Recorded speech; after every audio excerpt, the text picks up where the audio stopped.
So hello guys, welcome back to हॉरी India. So कल का जो हमारा कहानी तलाश पार्ट 3 था, आज मैं उस कहानी का पार्ट 4 लेके आ रहा हूँ। सो चैनल में बने रहने के लिए लाइक शेयर सब्सक्राइब जरूर करें। सो लेट्स शुरू करते हैं गाइस। साहब, आप तो मराठी है ना? हाँ, कोई शक है क्या तुझे? राणे आंखें तेतर कर कर बोला। नहीं साहब, इसमें कैसा शक, बस एक बात समझ नहीं आती। आप जब भी किसी अपराधी को रिमांड में लेते हैं तब आप हरियाणवी लहजे में बात करने लगते हैं। राणे हवलदार को देखकर बोला, ये एक राज की बात है, किसी को बताना नहीं। तेरी शादी हो गई है? हाँ साहब, कब की झाली?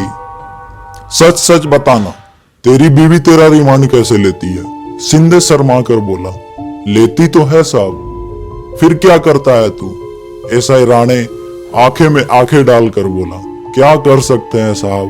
हवलदार शिंदे अफसोस से बोला, पहले गाली सुनने का, फिर बार में जाकर दारू पीकर जो मिले उस पर अपनी भड़ास निकालने का, और क्या?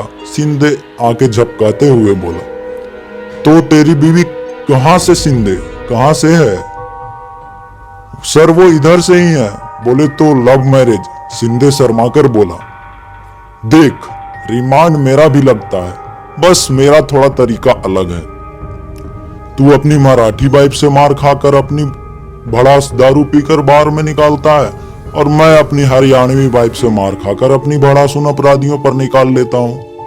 मैं खुद से नहीं बोलता, भड़ास निकालते टाइम बीवी की याद आती रहती है, बस अपने आप मुंह से हरियाणवी निकल जाती है। क्या मजाक करते हैं साहब आप भी? हवलदार शिंदे दांत निकालते हुए बोला। राणे आंख तेतर कर कर बोला, शुरू किसने किया शिंदे?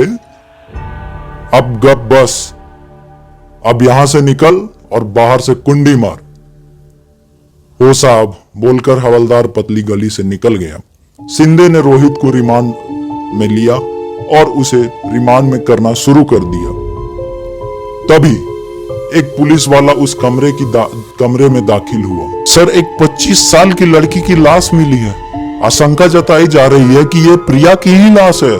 मीडिया का जमावड़ा वहां पहुंच चुका है। सुनते ही रोहित के पसीने छूट गए। राणे ने आंखें तेतर करके रोहित की ओर देखा। क्यों रे भैंसी दरिंदे, लड़की नहीं मानी तो उसका रेप करके उसे मार दिया? क्यों रे, कौन कौन है तेरी गैंग में, बता जल्दी। रे तो डबल सजा मिलेगी, एक मेरी अदालत में और एक कानून की अदालत में।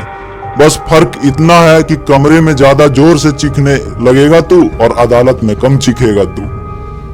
बताते ही काफी देर हो गई थी कि उसके पट्टे का मिलन वो रोहित से करवाने लगा। मार खाते खाते रोहित बेहोश हो गया तो पसीने से ततर बतर राणे कमरे से बाहर आया और पानी की बोतल उठाई और अपने सर पर खुद को नहला लिया। इधर सिंघानिया साहब के बंगले में उसकी पत्नी रीना बैठे बैठे यही सोच रही थी कि सब कुछ प्लान के मुताबिक ही हुआ, मगर ये रोहित झूठ क्यों बोल रहा है कि उसने प्रिया को अगले बंगले तक नहीं छोड़ा था। सीसीटीवी में भी साफ दिख रहा था कि रोहित और प्रिया दोनों ही गाड़ी से अंदर आए थे। रीना के दिमाग में भी चक्री चल रही थी। उसने लैंडलाइन का फोन उठाया, किसी को फोन मिलाया। हाँ, तो सब कर दिया प्लान के मुताबिक, बस थोड़ा सब्र रखो। रीना एक ही सांस में सब कह गई। सामने वाले ने जवाब दिया। उसे सुनकर रीना के होश उड़ गए। क्या बकवास कर रहे हो तुम? तभी दरवाजे के पास कुछ आहट सुनकर, मैं तुमसे बाद में बात करती हूँ कहकर रीना ने तुरंत फोन रख दिया। जोर जोर से चिल्लाई, कौन है दरवाजे पर?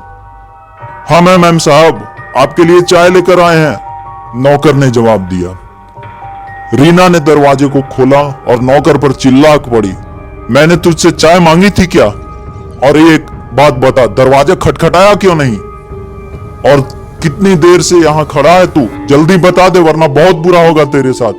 मैडम की डांट सुनकर सकबका गया नौकर। ऐसी बात नहीं है मैडम, हमने सोचा आपने प्रिया दीदी की टेंशन में सुबह से आपने चाय तक नहीं पी है, इसीलिए आपके लिए चाय लेकर आया था। मेरे हाथ में चाय भी जब तक दरवाजा खटखटाता तब तक आपने दरवाजा लगा दी।